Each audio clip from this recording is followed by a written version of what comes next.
जब विश्वामित्र जी राजा दशरथ के महल में आए तो राजा दशरथ ने उनका अच्छी तरह से आतिथ्य किया।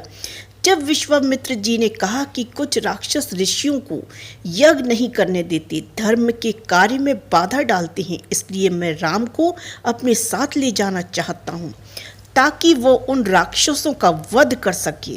तब राजा दशरथ व्याकुल हो गए और उन्होंने कहा कि प्रभु, मैंने राम को बहुत कष्टों और त्याग से बहुत समय बाद प्राप्त किया है, अतएव आप राम को अपने साथ मत ले जाओ।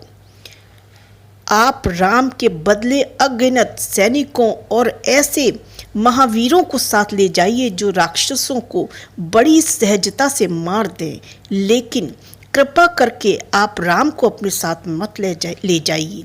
ऐसा सुनकर महर्षि विश्वामित्र क्रोधित हो गए और राजा दशरथ को कहने लगे, राजन, हमने तो सोचा था तुम बहुत प्रतापी राजा हो, ऋषियों के लिए कुछ भी कर सकते हो, लेकिन तुम अपने स्वार्थ की बात करते हो।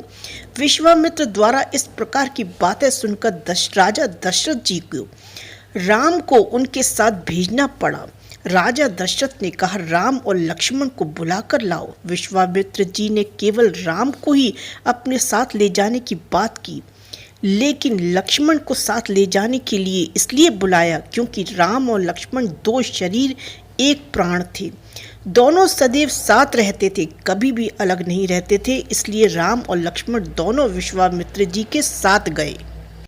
हालांकि राजा दशरथ ने विश्वामित्र जी से विनय भी किया कि आप तो इतने पहुँचे हुए ऋषि हैं, आप जरा सा जल छिड़केंगे सारे राक्षसों का विनाश हो जाएगा। तब विश्वामित्र जी ने कहा, मैं ऋषि हूँ, मुझे क्रोध वर्जित है और आपका पुत्र राम मर्यादा पुरुषोत्तम है, पुरुषों में सर्वोत्तम है, देवताओं में नहीं पुरुषों में।